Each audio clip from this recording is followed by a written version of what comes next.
All right. Well, this is a classic Ziglar show because we're going to talk about sales, one of the things nearest and dearest to the Ziglar family. And as your dear father, Tom, said, everybody is in sales. I sometimes I feel like that's the biggest message ever. I wish that the culture would get that we are all selling all the time. We're all influencing all the time, for better or worse.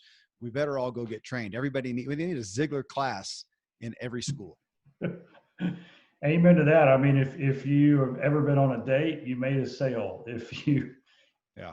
If you have kids, you've got to, you've got to convince them to do things. If you work in an organization with a boss, you've got to sell your ideas. So it doesn't matter whether you're typically like a true salesperson selling something, or you're just out in life selling ideas and getting people to take action on things that you know are good for you and good for them. Yeah. So on this, now there's lots of pieces of sales, but on this in the podcast, I know folks are listening live on Facebook, but in the podcast, people will have heard a 5-minute clip from Zig Ziglar, and he talks about a needs analysis. And the bottom line is saying, okay, if you have a prospect, somebody who is viable for your product or service, or your kid who is viable to do the chores you tell them to or not to do, whatever it may be. But this is saying, is this person in a true sales standpoint, is this person viable for the product or service? Is it really good for them? And do I want to work with this person? Both ways. We got a lot of coaches, a lot of consultants, a lot of realtors, a lot of people who have products or services, especially services, who we need to be vetting the people that we are in front of us as prospects to make sure, are we a good fit for them? So this all comes before the almighty dollar, and we've got to have faith, to come into all these sales opportunities with, for me, Tom, it's walkaway power. If I don't come in with walkaway power, then I'm coming in with, I need to make the sale, and I probably won't do a good job of caring for the other person's interest adequately. And that's what this show's about.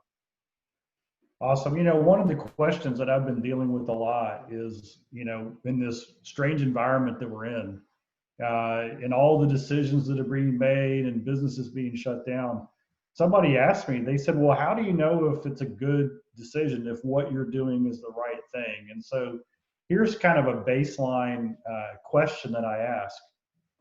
Is what I'm doing benefiting me at the expense of someone else? Yeah. And what we talk about at Ziglar, what Dad talked about, is that selling, it's always for the benefit of whoever that you're doing business with. They're the ones who win if the transaction happens. Both sides should always win, but you're doing it for their benefit. And so that's kind of the foundation that we come at from Ziglar. If you win and they lose, that's not what we're talking about. We don't encourage that. We think it's wrong. It has to be a transaction, a relationship where both parties win. And that right there is what, as you know, and everybody's probably experienced, gives sales, as that term, a bad name, which is why I like to use influence. It's the same thing. But yeah, we've all probably been, somebody's tried to sell to us, and maybe they weren't being bad or malicious in it, but they were just trying to make the sale. They believed in their product and they just knew you needed to have it. And I've had that happen to me, and I did not need to have it. Matter of fact, I didn't want anything to do with that. And if they'd asked the right questions, they would have known that, and we would have kept a good rapport instead of me feeling very disappointed with the interaction. So the question that I posted on Facebook, and for everybody listening here, I post the questions at my personal Facebook page, Agent K Miller, and you can do that. But I post a question just about every week. The one I did this time was, what question or questions reveal whether someone is a good prospect for your product or service? Pretty simple statement there. So Tom and I are just going to read down through some of the comments and discuss the topics that they bring up. So Evan here, he says, I guess for him, it depends on the product or service. It would be along the line of their pain points for not having whatever product or service it is. And I said, well, what about you and your specific business? He's a realtor. he said, great question. A lot of times, by the time people want to work with me, they've made up their mind they want to do the transaction, but do they want to do it with him or not? So it is more about a personal fit. He tries to tell him how he may be a little bit different, gives them package options to choose from so that they can choose which one fits them. And I ask again, what questions in their interests to validate if a certain house is really best for them does he ask? And he says, I do a buyer's consultation where we do address their needs and their wants. And he says, I try to understand them. If they're older and they're going to be in a house for a long time, do they really want 2 stories, or are they going to want ultimately, 1 story? What are some of the future plans they have for this house, and yada, yada. So again, doing a good job. Tom, we do have in the Ziglar audience, and as a part of Ziglar, a lot of realtors, a lot of folks doing sales. I mean, house buying is still a big deal, but the stats when I was back involved with realtors and lenders were incredibly small for people who reused, repeated business with a realtor or lender. And back then we did the stats, and there were really bad numbers, even for how far into the future do you even remember your realtor or your lender? Incredibly low stats on that. And I think this is part of it. We go in there, we think, just help them buy a house, help them sell a house, and get the commission, get done, instead of building a relationship and then continuing to stay in contact and nurture that relationship. And I think that's a little bit different situation that we've got to look at the way I was raised, the way Dad Zig Ziglar taught me and my sisters, is that sales is about relationship. And I remember my wife and I, this is our own home buying experience. We were buying our first house, and I said, Dad, do you know of a good realtor? And so he introduced us to this lady. Her name was Penny McGinn. And she was, she was near retirement, and she'd been doing it a long time. And let me tell you something, she took care of it from the beginning to the end. And then she followed up with us. We got a gift afterwards. We got cards from her regularly. And I found out her whole story. And she'd gotten a call out of a blue to help somebody out to go show a house. And she ended up showing this executive and his wife a house. They bought it on the first day. And it was the 2 of the top people at J.C. Penney. And J.C. Penney had just announced they were moving their headquarters to the Plano, Texas area. Hmm. And she ended up servicing and working with, like, I don't know if it was hundreds, but it was up there, bringing their whole corporate executive team in. And it had to do with her philosophy of relationship. Hey, you know what? We're going to do you good here, and we're going to do you good in the future. Whatever you need, what can we do? And so I think a mindset going in is, and I can't tell you how many times the top salespeople in our organization, they, even if they. Hey folks, hold on just a second. I just lost Tom. Give us just a minute. If you're watching on Facebook Live, that's the problem with doing, not the problem, but the challenge of doing Facebook Live. This happens. This is podcasting. And sometimes in the middle of it, you'll have a tech glitch. I lost you. I'm texting Tom. So here's how podcasting works. If you want a tutorial on podcasting. So we're usually doing these recordings, and I may be doing it with some, celebrity or whatever. We're doing it. Something happens. I have to put a timestamp in, have my guys go back in and edit things later, take out the problem like this. And then we come back and get it rolling. Now, if we're doing Facebook Live, however, you're sitting there watching us have a glitch. So there's the challenge of doing a podcast on Facebook Live. Hopefully overall, it will be of value and of interest to you. So Tom just dropped off.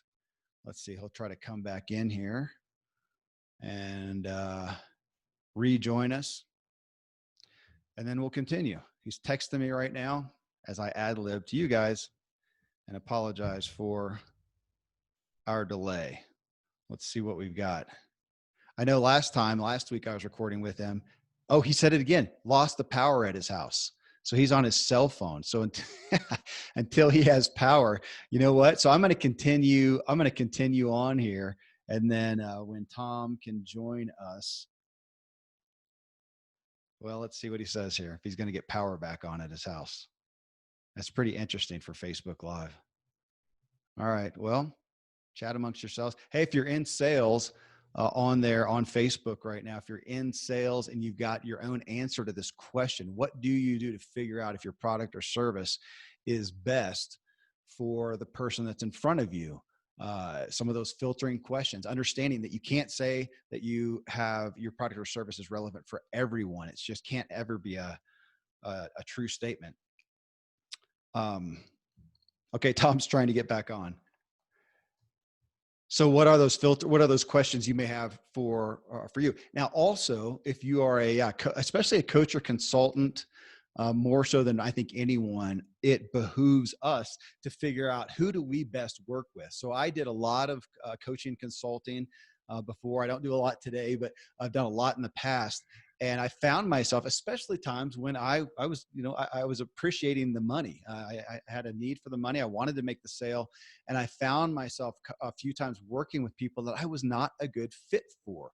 And to some aspect, if you're coaching or consulting, you don't know that until you do it. So there were a couple times where I wouldn't have realized, I didn't even know the questions to ask when I first got started, and then realized, okay, I've got some understanding now as I'm going along to figure out how I can make sure that I'm a good fit for this person, because I'm not. We have not all. There's nobody that connects with everyone. Tom, I hear you. I don't see you yet. There you are.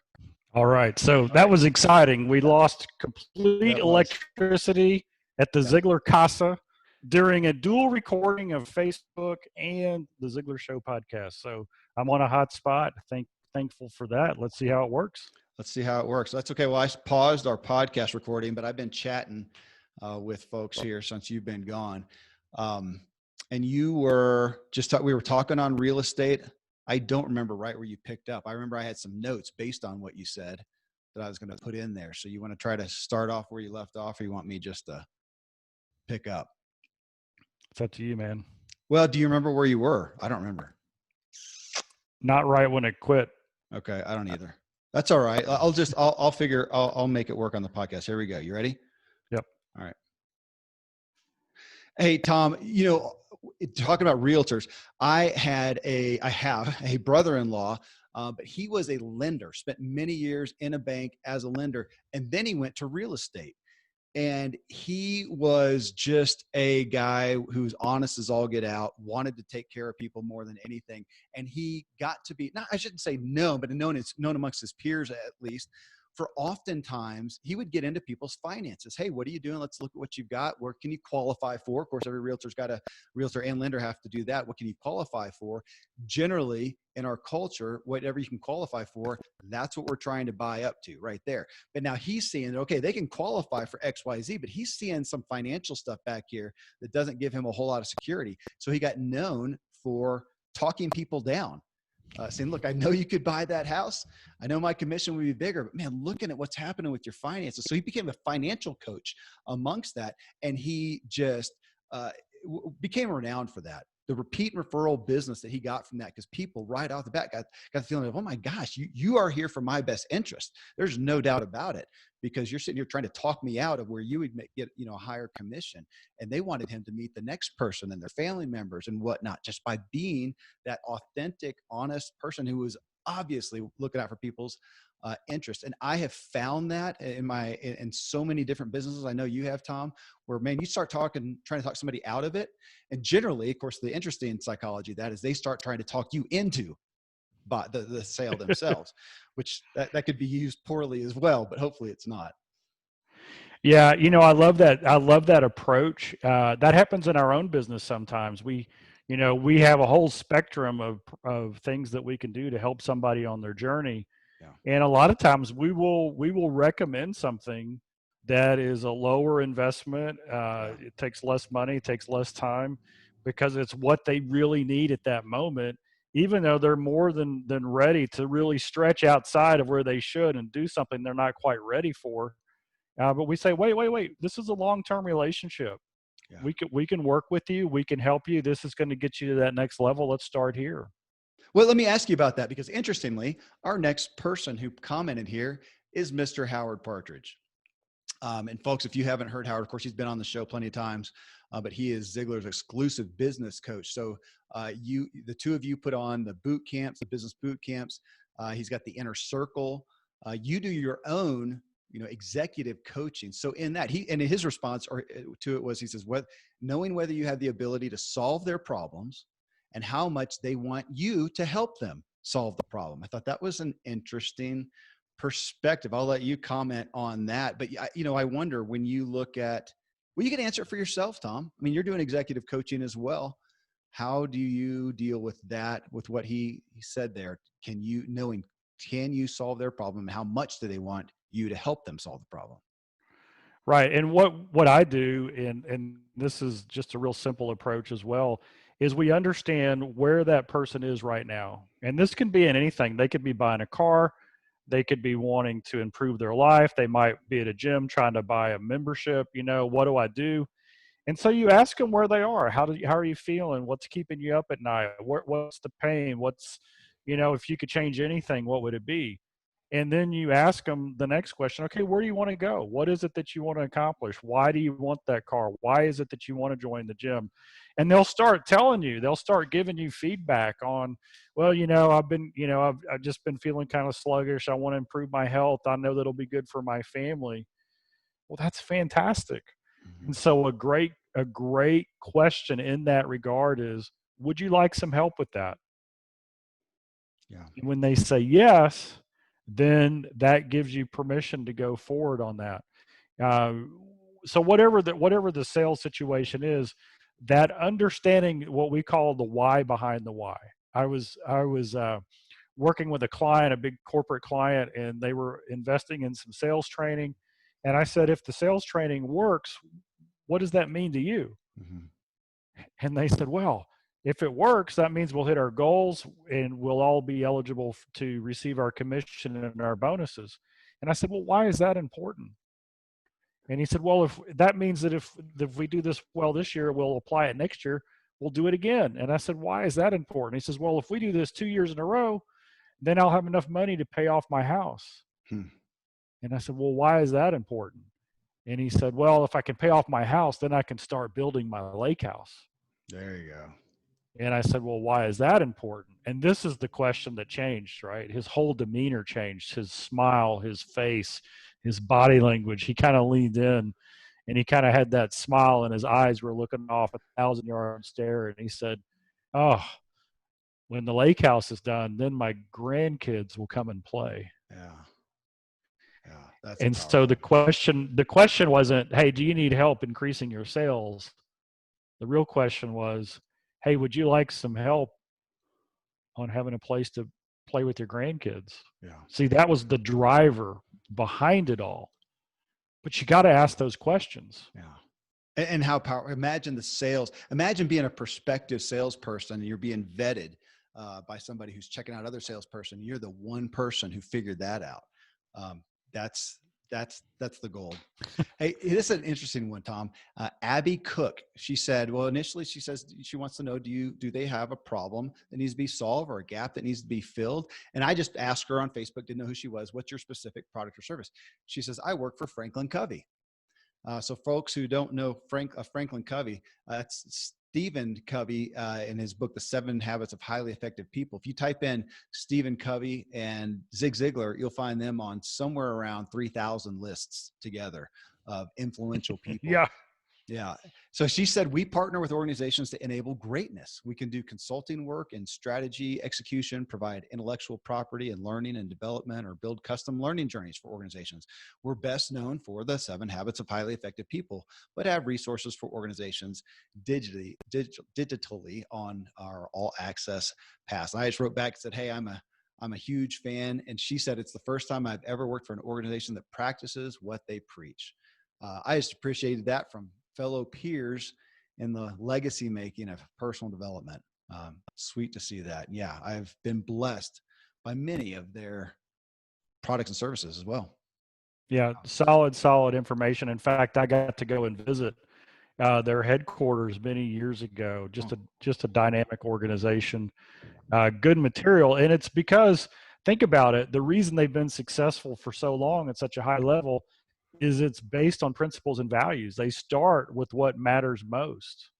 And that's the key. So when you look at, and of course we're big on habit and the things that go in that place, but one of the habits of successful salespeople is they seek to understand the needs of whoever they're serving, right? So that's just a fantastic habit, is you understand what it is that they're needing when they walk in, and you seek to serve that. Yeah.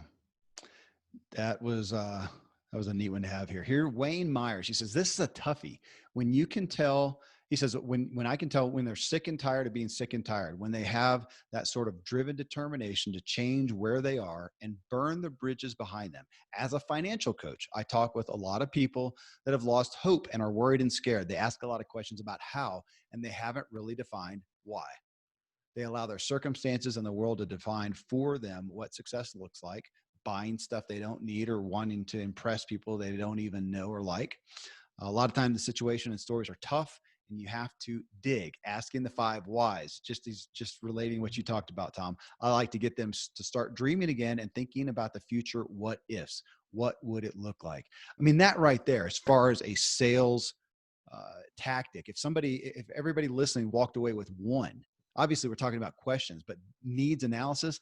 But going deeper, even that, what you said, Tom, is just why, just asking why. Why do you want X, Y, Z? If somebody says, why do I want a Porsche? If I wanted that, they're not going to hear me go, oh, because I want this style of, European production with this much horsepower that'll go around a curve at this. I'm not going to say that. I'm doing it to impress people, or it's always been a dream of mine, or I really want the achievement of having a car of that status, whatever. There's a deeper why than the specifics of that car, which is why we don't ever see a Porsche ad or any of that talks about the exact horsepower and cornering ratio and yada, yada. That's not why people are buying it. It's that why.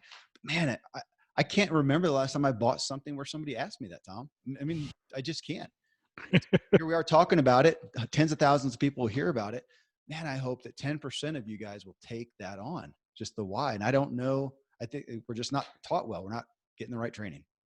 I just had a flashback. I was in high school selling shoes at the Athlete's Foot way back in the day. So we're talking 40 years ago, more than 40 years ago. That's a long time ago. Yeah. And I don't know if you remember, but there was a big craze that went on. It was the parachute pant. Oh yeah. You remember parachute pants? Absolutely. And I'm sure I didn't wear any, but I remember them. Yeah. I know.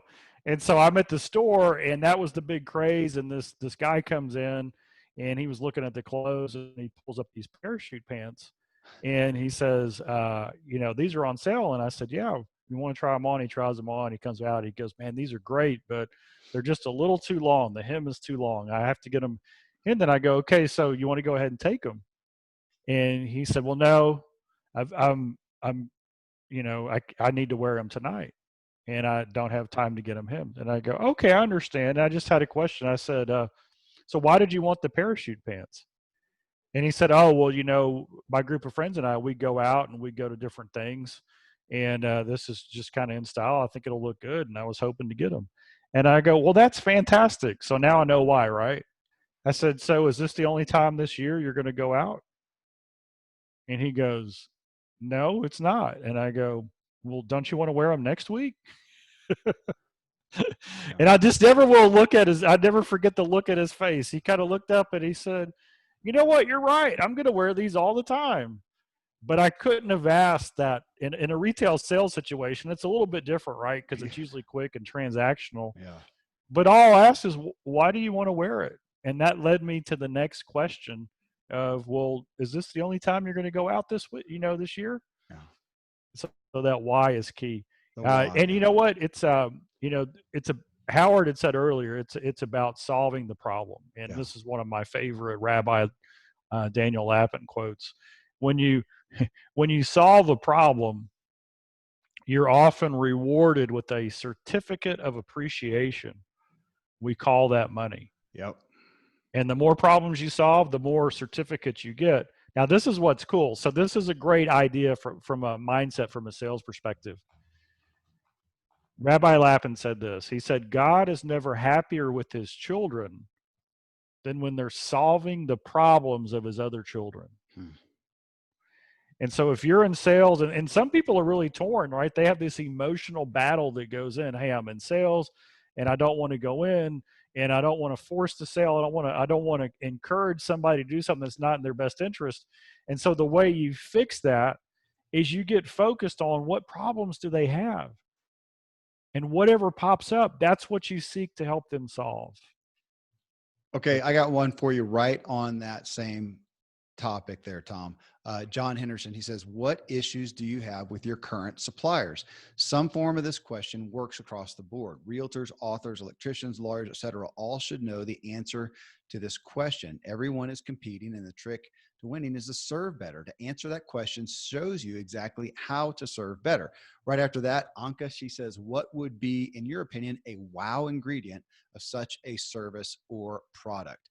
I think that is great as well. Let's go back to the realtor and who's got a prospect to say, look, have you bought a house in the past? And if they had, to say, what did you like and not like about the process and about your realtor? Such a simple question that's not malicious. Oh my gosh, what did you appreciate? What did you not? For you, Tom, to say, hey, have you ever had an executive coach before? What did you like? What did you not like?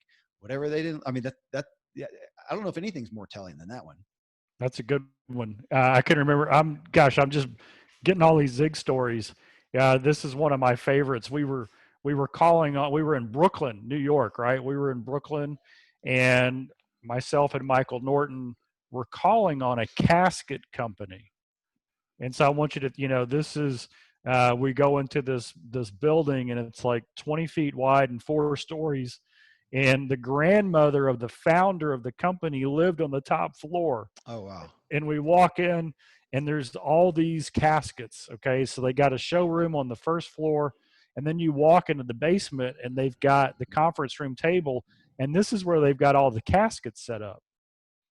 And we walk in and it's an Italian family. So I want you to think of a casket making company and the family members run it. And there's 7 Italian guys dressed up like they're in the funeral home business. It sounds like a movie plot, Tom. So we walk in, there's 7 Italian guys. They're all very large men, and they've got on black suits and black ties. And they have us sit down. And so the meeting started. I'll just never forget it. We're surrounded by caskets in a basement in this situation. And they say, look, we got a challenge. And our challenge is this. Our industry is we sell to family operated funeral homes. And when we go there, those family operated funeral homes are generational. Their great grandparents started it, then their great grandparents ran it, then their grandparents and their parents, and now they're in it. And so we go in and we say, hey, we'd love to do business with you. Can we show you our caskets? And what the owner will say, the operator, is they'll say something like this. I've heard a lot about your caskets and I know it's a good product, but we have been buying from the same casket company for 5 generations. Wow. And so we have a lot of loyalty, and you know what? We're just real happy to stay with where we are. And so their question was, how can we get into and make a sale into that company? Yeah. So here's the question. You've got to ask the why question. And this is what we taught them. So when you walk in, just say, hey, I'm from so-and-so group, and I know a lot about your organization. We'd love to do business with you. But before I ask you a question, can I ask you a foundational question? Why are you guys in the funeral home business? And without fail, the people in this industry, the family-owned runs that we came across, they all say the same thing. Oh, we've been doing this for generations. We feel like our family can serve our community in such a great time of need. We know everybody who lives around here. And even though it's very difficult, we consider it an honor and a privilege to serve our neighbors who we love in their greatest time of need. Yeah. And so in this industry, there was this great deal of love and respect for their neighbors. And so this is the follow-up question. Well, I know you've been doing this a long time. If we could show you a product that would serve your customer better than anything you have now, would you be interested in it? Got to say yes to that one. They have to say yes. And the reason is because they've expressed to you the real reason they're in the business, Yeah. to serve their clients. And so this is a great why question. And it's kind of like that wow question. You know, what would wow service look like? What would a wow solution look like? Well, when somebody's very loyal, and loyalty is a fantastic thing, we encourage that. But who are they really loyal to? Hmm. They should be loyal to the customers they serve. And so that's all that question does, is it draws that out. It's just, I mean, these are sales one. And my goodness, if there's anyone listening to this show, anytime we talk about sales, secrets of closing the sale, uh, got to be at the top of the list, if not number one, of sales classics of all time. I mean, it just flat is. That's the book that was on tape that Seth Godin talks about listening to like 72 times, and it wore out, Yeah. and he had to buy another set of tapes back then. And now, folks, your tape will last forever because it's digital. So go to Ziglar.com, check out the store. You can get that book. It is and always will be a classic. You know, just a little bit ago, you mentioned Rabbi Daniel Lapin and him saying money is a certificate of appreciation. When you say that, people often it catches their ear. Money is a certificate of appreciation. If you want to hear about that, it was show 342 that Tom and I interviewed him together. It's been a while ago, but 342, and you can find the interview that we did with him. His primary book is Thou Shalt Prosper. Wasn't that? I think that one came out of that one. Yep, Thou Shalt Prosper. He's written Business Secrets of the Bible. He's written a lot of great books. And here's another quote that I just heard from him that kind of falls in this vein. And it says that the opposite of depression is not happiness. The opposite of depression is purpose. Yeah. And purpose and why go hand in hand. And so a satisfied customer is somebody who the feeling they buy it, they get excited, they love it. But even as time goes on, they feel better and better about it. Why? Because whatever they purchased, it aligns with their why, their own purpose, what they're trying to accomplish. And so if we are there to serve them in the pursuit of their purpose and their why, the relationship's going to go on and on. If we're there to try to create a void which we can fill with a short-term happiness fix, then that's going to wear off, and in fact it can turn negative on you. We may need to have him back on. That quote alone is I've got a lot of angst around where we are culturally with depression, suicide, those types of things. And I absolutely believe that the solution or the cause is a lack of purpose. As just culturally, we're seeing, we're spectating more than we're actually living something, and the apathy and depression. We might need to talk with him again. Dan Miller gave a quote here. Son of a gun. I mean, that's my dad, folks. Dan Miller, author of 48 Days to the Work You Love. And he said, listen, this is interesting. I had to think about this. His question, and he's doing coaching clients primarily, is how he responded. How is your life different today from what it was 3 years ago? And my first thought was, wait, that's the opposite direction we're going. My thought would be to ask him, how do you want your life to be different 3 years from now? That's what I want to hear. But then I thought about it. I thought, oh my goodness, for them to tell, how is your life different from what it was 3 years ago? I could see him asking that question, because if they said it's not at all, he's going to question whether or not they are the aspiring type of person that he can really help.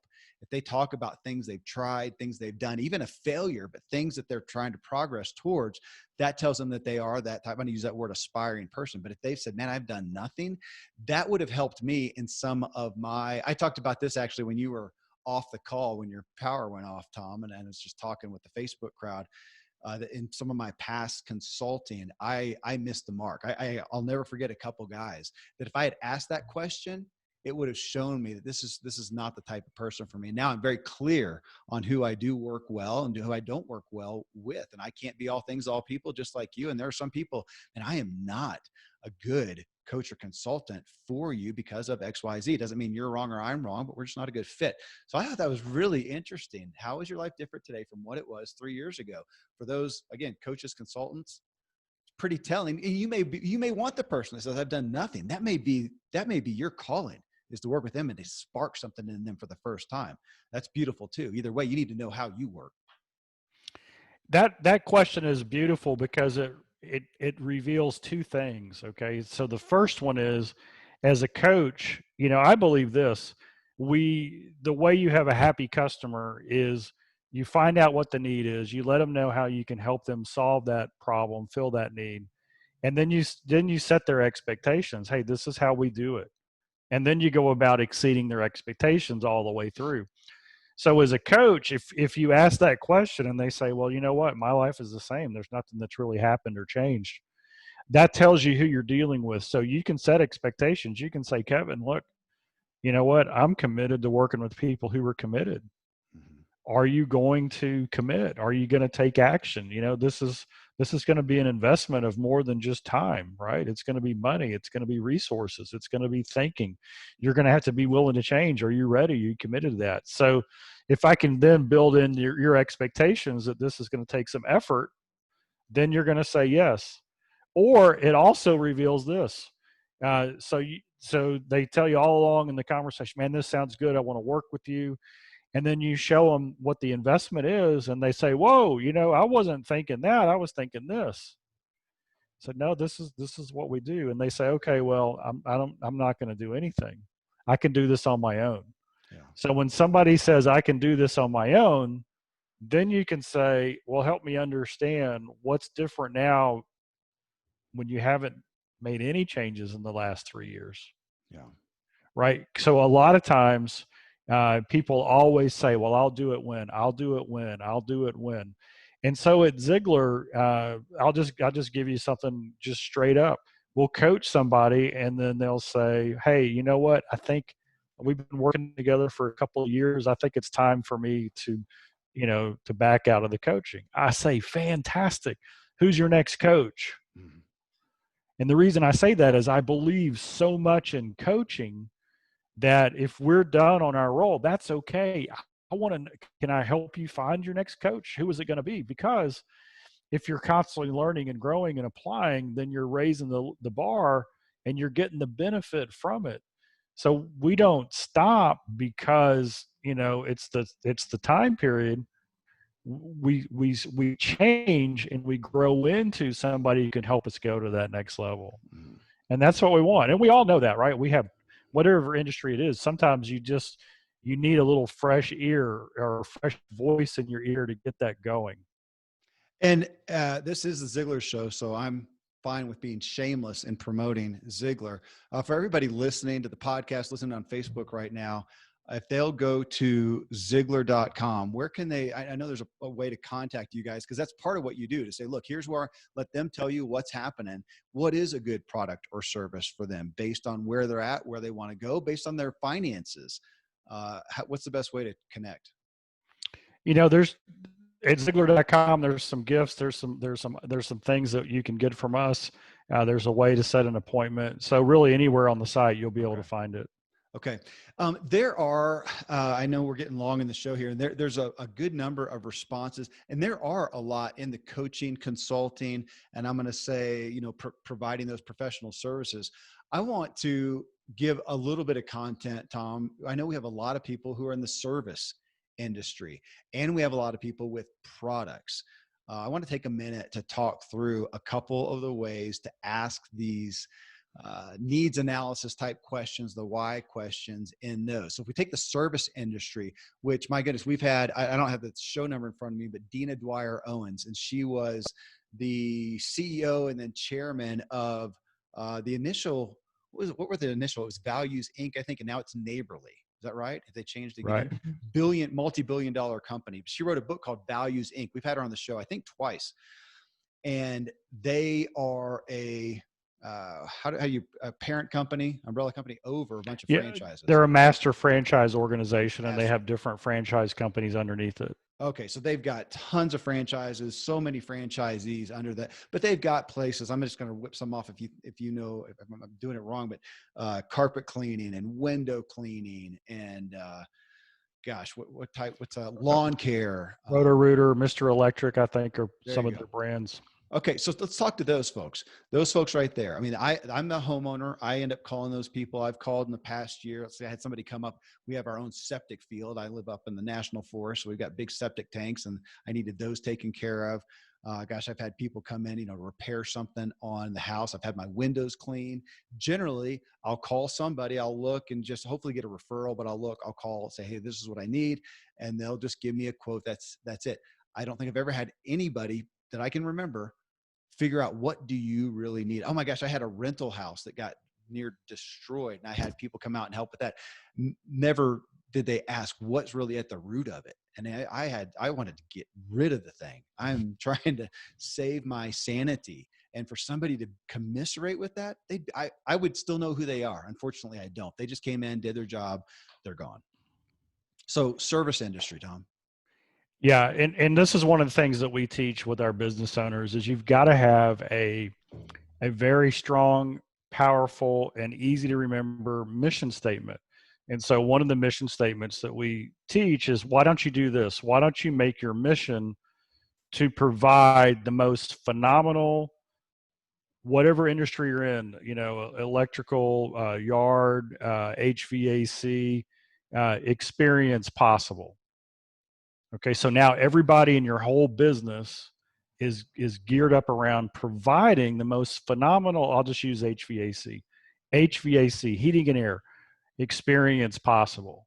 So that's now the mindset of the person on the phone who's taking the appointment, the marketing team, the technician who comes into the house, the person who's looking around. And so if that's their mindset, the questions totally change from, hey, I'm here today for, the annual checkup, to, hey, tell me what's going on. Is the house cooling and heating in all the appropriate spaces? How's your electric bill doing? Are you happy with that? And so you start asking questions that are experience oriented versus transactional. You've probably heard that statement of somebody says, hey, I don't remember what you said, but I remember how you made me feel. Absolutely. Yeah. And so if our mission is that higher level mission, if we want to provide the most phenomenal experience, the customer can ask almost any question. Yeah. And a technician, whether they're brand new or been doing it for decades, if their goal is to provide the most phenomenal experience possible, then that gives them a lot of ability to address those things, right? To meet that need and to handle that question. So they might not know how to handle a specific question, but then they think, oh, well, what would be a phenomenal experience? And just one of the examples, there was a yard company that had that mission, and one of the guys was mowing and he ran over a hose and cut the hose. And so what they did for the homeowner is they went down to, the Home Depot, and they bought a brand new replacement hose, and they put a note on it, and they rang the doorbell because the homeowner wasn't there. And the note just said, hey, we accidentally tore up your hose. We left it there so you can see it, but we bought a new one, same hose, for you to use. Right. And so what they did is instead of causing a problem where the homeowner has to go and replace it themselves, they just did it. Yeah. Right. They didn't have to call the owner of the business and say, hey, are you okay with this? Because they were already empowered. They knew that that was what they had to do as a business. Yeah. Yeah. And there are so many good service. I talked about it in a show not long ago, company that I worked with. They did do window cleaning and some painting and deck repair. And they did too many things. That was part of why I was working with them, is to help them narrow down a little bit. But they realized that one of the primary pain points, think about this, folks who are in service industries, one of the primary pain points for their customers was just the hassle of dealing with it. The hassle of having to make an appointment and be there while they came and did their thing, and the time wasted. People talk about that. We all know that's a common joke, is how much time we spend waiting for somebody to come out and perform something on our house. So they addressed that pain point with a guarantee that said, if we are not there within 5 minutes, give or take, above or below the time we said we'll be there, we'll take 5% off your bill. Man, you got me. I mean, that's the joke, isn't it? It's like the cable or the internet companies right now. It's always like that. Well, it's a window between 8 to 12. So I'm going to Right. shoot a day or at least half a day minimum. That often leads me, if it's something else, especially to do with my home, to just putting it off. I'll put Right. something off for months until it's destroyed because I just don't want to waste my time. There's a pain point to address and stand above the crowd in a massive way. So many opportunities there. I know. And here's for everybody listening, this is a great thought process for you to go through. Whatever business you're in, whatever you're selling, just ask yourself this question. What is the number one, and what are the top two complaints Mm-hmm. of your industry? Mm-hmm. And then as a salesperson, know that in your head and say, hey, I'm going to be number one and not having that. I'm going to solve that. I'm going to deliver a phenomenal experience in that area. We were doing a workshop and this lady raises her hand and she said, how do I differentiate my business? And her business was like a fast sign company. So they were a printing company and their specialty was those quick signs that companies will make for, sales and, special events and things like that. She said, there are 7 other businesses just like me within a mile. How do I set myself apart? And Howard just asked her, well, what's the number one complaint that people have when they do business with a company like yours? And she said, oh, that's easy. Nobody answers the phone. And why is that? They're sole proprietorships usually, and the operator is back making the sign while the phone's ringing, and they wait until that's done to go return the call. And so the example that Howard said was, your marketing line should be as we answered the phone on the first ring. Just wear a headset while you're doing your work. So what does that mean? It means that we are here to serve and understand what it is that makes a potential customer reluctant to do business with you. Yeah. And so when you know what those big why, those big concerns are up front, and in your purpose is to serve the why, the purpose, then that puts you ahead of the game. Yep. Well, let's hit products real quick before we end, Tom, on that. Now, you gave us a great example of the pants, just finding out why. But on the products, we generally have, something to sell. Here are a set of headphones that you want because you want to, hear without noise blaring or whatever your reason. Well, actually, I got these. They're noise canceling headphones. That's why I got those things. So that's what I went looking for. But, asking some of those questions of, do you really need this? Which one of our options, do you really need? Why do you need it? Back to that. What is the purpose of the event? You just asked that. What's the guy you're going to use the pants for? And such a simple question that we seldom do that could often change the outcome of you serving what they need. Just to ask, why do you need that? And also to have that in mind is your product the best for them? And I remember some of my old sales books and trainings that I did early on talked about, they always held up some places like Nordstrom's was often in there. Nordstrom's where you go. You're going to pay high price, but you're going to get high service. And they became known also for recommending something else at another store. If they didn't have it or they felt like it wasn't the right fit for you, they would do that. So you knew you were going to get taken care of. That's unheard of. You're really going to send business away. But if you're there for the client's best interest, with that, that will get around.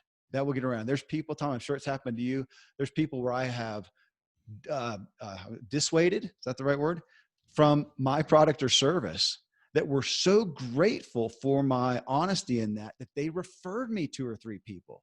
So I made 3 or 4 times what I would have made just from their sale by turning them away. That's again, we're back to selling as a transference of feeling, which Zig Ziglar famously said. Absolutely. One of the hallmarks of our top salespeople is when they believe there's a concept and it's called account ownership. So they take total responsibility and ownership for that relationship. They own it. And one of the things that they like to be known as is, hey, I'm the problem solver.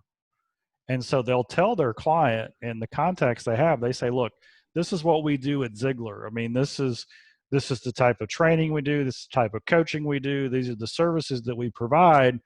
And there's a lot of things that are kind of in our field, but not really our specialty.